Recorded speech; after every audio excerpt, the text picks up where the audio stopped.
सर्वांना नमस्कार। या आधीचे सर्व एपिसोड आपल्या यूट्यूब चॅनलवर आधीच अपलोड केलेले आहेत, तर कृपया आधी ते पाहावेत, अन्यथा आपल्याला आपली कथा समजण्यास अडचण येईल। आज आपण पाहणार आहोत कुंदा भाग 3। सर्वांना नमस्कार। मागील भागात आपण माझ्या बहिणीचा बर्थडे आहे,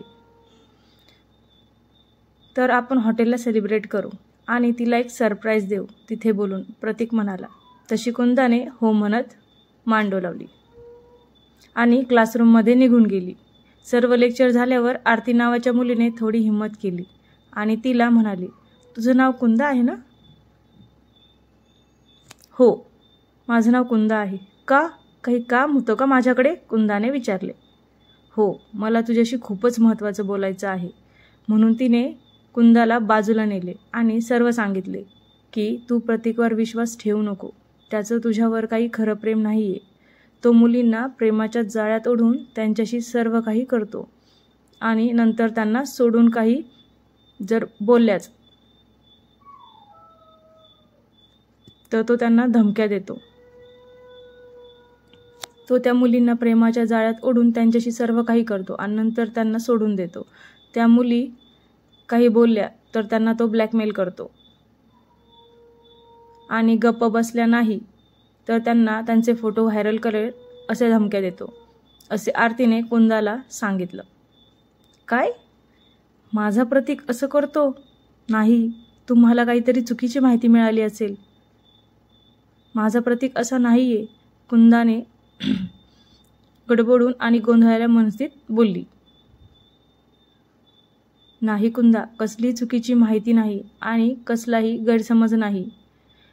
मी जे बोलत आहे ते खरं सांगत आहे तुला, आणि तरीही तुला विश्वास बसत नसेल तर हे फोटो बघ आणि हे व्हिडिओज पण। अजूनही विश्वास बसत नसेल तर व्हॉट्सअपमध्ये जाऊन मेसेज चेक कर। त्याने किती मेसेज पाठवून मला ब्लॅकमेल केले आहे कळेल तुला। हा नंबर त्याचाच आहे ना? नीट बघ कुंदा। हो, हा नंबर त्याचाच आहे, ती कचरत्या आवाजात बोलली। कुंदाच्या तर पायाखालची जमीनच सरकली होती। तिला तिच्या कानांवर विश्वासच बसत नव्हता। एवढा मोठा धोका प्रतीक आपल्याला देतोय आणि त्याने दिलाय हे तिच्या पदरीच पडत नव्हते। पण प्रतीकने आपल्या संग काही अजून असं केलं नाहीये, हे चांगलंच झालं असं तिला वाटलं। तिने आरतीचे फोटो पाहिले प्रतीक सोबतचे। आता तर तिला पक्की खात्री झाली की प्रतीक आपल्यालाही धोका देणार होता, पण मी आतापर्यंत त्याची कसलीच डाळ शिजू दिली नाही। म्हणूनच तर मी वाचले। म्हणूनच एवढ्यात प्रतीक मला हॉटेलला चल, फिरायला जाऊ असं म्हणत होता का? तिचं डोकं आता असंख्य प्रश्नांनी गरगरत होतं।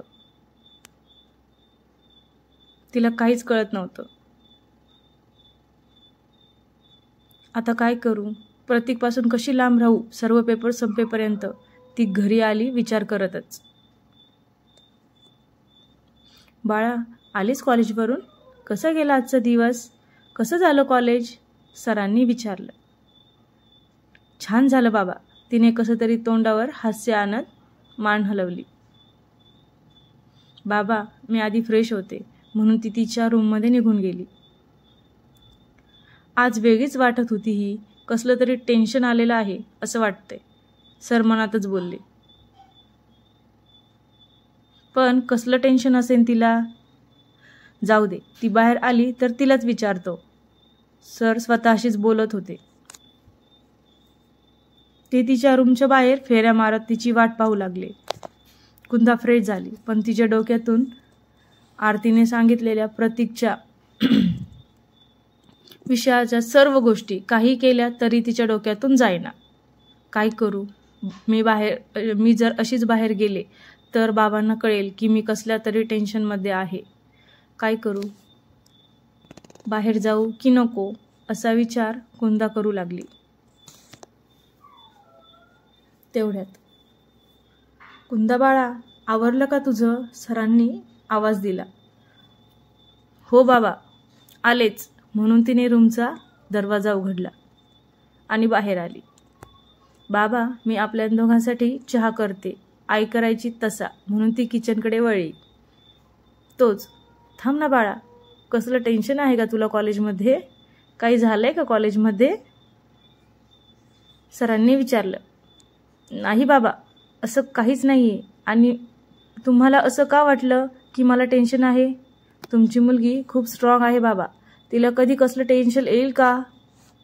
आणि बाबा मी कधीच कोणतेही टेन्शन घेणार पण नाही. त्या टेन्शनलाच मला पाहून पळून जावं लागेल आणि मी पळून लावीन पण, असं म्हणून कुंदा हसली. तिचं असं बोलणं ऐकून सरांची काळजी गेली आणि आपण उगाच तिची काळजी करत होतो असं ते मनातच बोलले. मला माहीत आहे बाळा की तू खूप स्ट्रॉंग आहेस, पण मगाशी तू खूप टेन्शनमध्ये दिसली ना, विचारात होती कसल्या तरी, म्हणून मी विचारलं. अहो बाबा, पेपर आले आहेत अगदी 15 दिवसावर माझे, मी थोडा तरी अभ्यासाचा धसका घ्यायला नको का, याचाच विचार करत होते. टाइम टेबल आले हो पप्पा, एक सलग पेपर्स आहेत, म्हणून जरा अभ्यास पूर्ण होईल ना अशी काळजी करत होते, बाकी काहीच नाही. कुंदा म्हणाली. बाबा किती काळजी करता माझी, आता मी मोठी झाले. हो बाळा तू मोठी झाली आहेस, पण माझ्यासाठी तर माझे छोटे बाळच आहे ना. मुलं कितीही मोठी झाली तरी आपल्या आईवडिलांसाठी आपली मुलं ही लहानच असतात.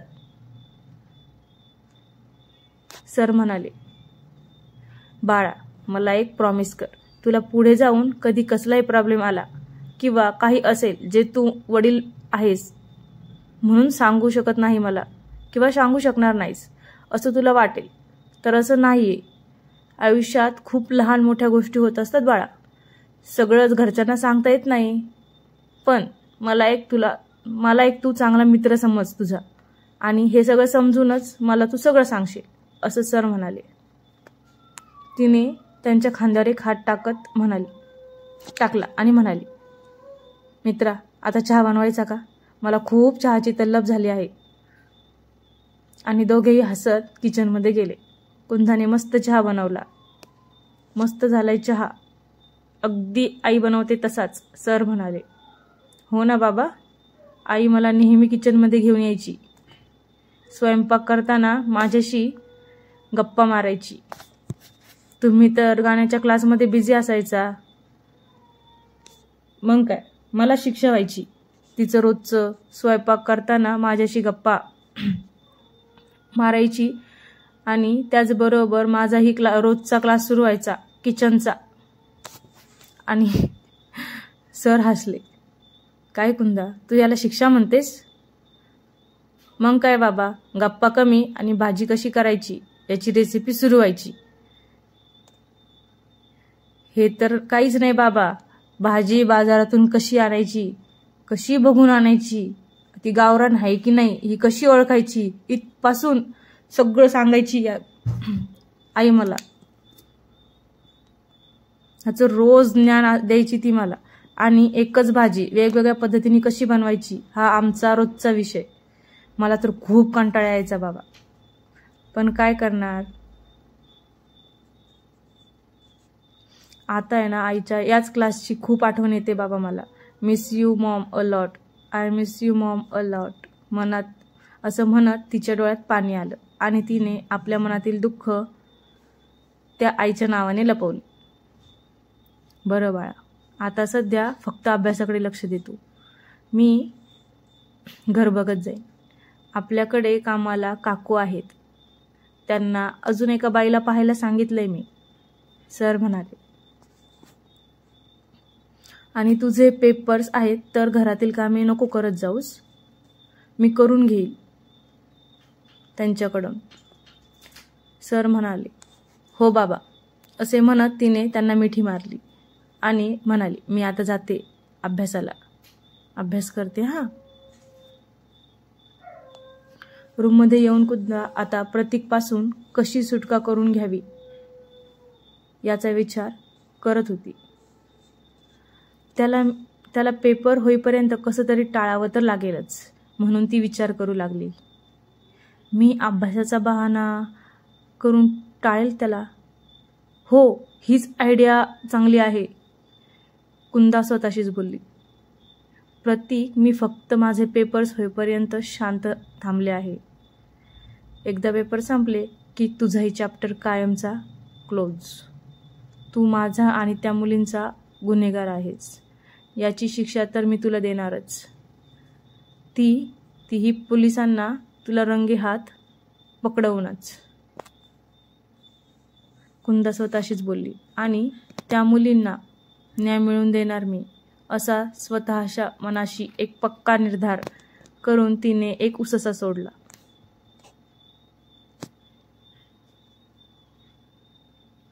पण उद्याचं काय करू? काय सांगू त्याला मी की त्याच्याबरोबर हॉटेलवर नाही जमणार यायला? काय कारण देऊ? कुंदा स्वतःशीच आता प्रश्न उत्तरांचा खेळ खेळू लागली. जाऊ दे, याचा एवढा विचार केला तर माझं डोकं फुटून जाईल. मी उद्या कॉलेजला नाही जात. माझी तब्येत खराब आहे असे म्हणते सकाळी त्याला मेसेज करून. म्हणजे प्रश्नच यायचा नाही. त्याला काही संशय पण येणार नाही की मला त्याचं सगळं सत्य समजलंय. या विचारात कुंदाला कधी झोप लागली हे तिलाही कळलं नाही. दुसऱ्या दिवशी कुंदा मुद्दामूनच सकाळी उशिरा उठली. बाळा, आज तुला कॉलेजला नाही जायचं? सरांनी विचारलं. नाही बाबा, आज मी घरीच राहून अभ्यास करणार आहे. मला नोट्स बनवायच्या आहेत. फिजिक्सच्या 2 चॅप्टर राहिले आहेत नोट्स बनवायचे, म्हणून तिने बाबांना सांगितले. बरं बाळा, नाश्ता करून घे तुझा आणि अभ्यास कर. मी जरा शेतावरून आलो, तिकडे चक्कर मारून येतो म्हणून सर शेताकडे गेले. घरातील कामे करण्यासाठी काकू आल्या होत्या. आज काय करू जेवणात कुंदा?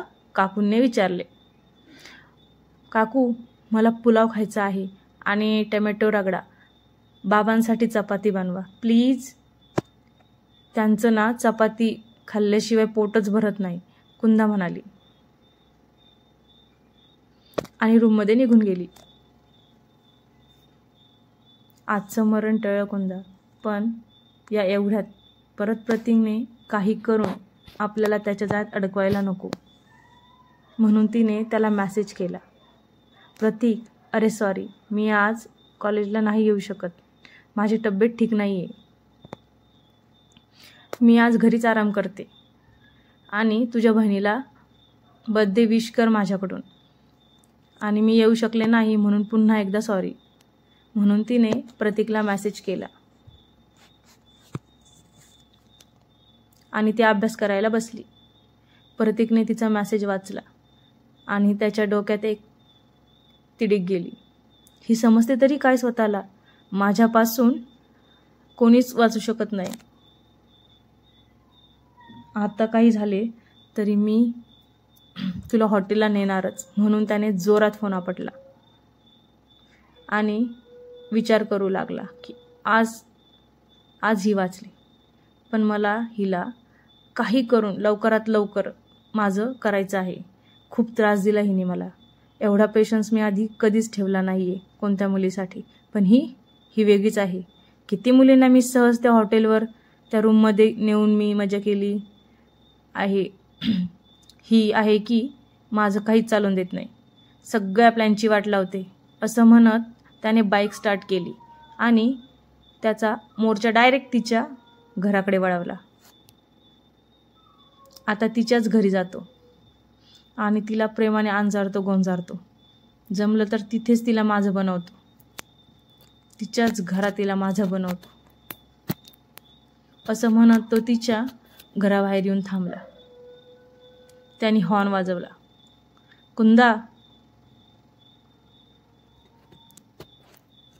कुंदाने त्याच्याकडं दुर्लक्ष केले आणि असेल कोणीतरी रस्त्यावर म्हणून तिने तिचं काम सुरूच ठेवलं.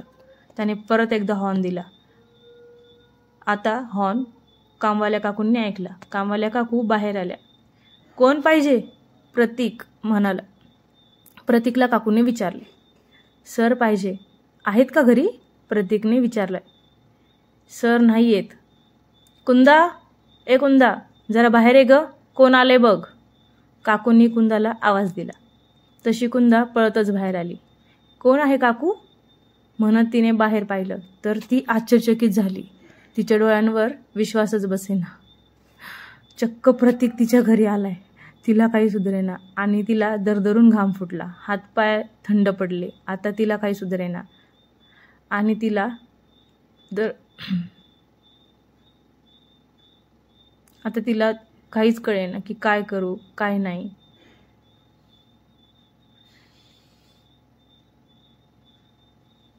हा बघ कोण आहे, तो सरांकडे आलाय, कामवाल्या काकू म्हणाला आणि घरात काम करण्यासाठी निघून गेला. बर मी बघते. कुंदाने अवंडा गिळला. काय होईल पुढच्या भागात? प्रतीक काय करेल कुंदासोबत पाहायला विसरू नका. पुढचा भाग कुंदा भाग 4 लवकरच अपलोड करत आहे. जर कहाणी आवडली असेल तर चॅनलला सबस्क्राईब करा आणि बेल आयकॉनला नक्की दाबा. धन्यवाद.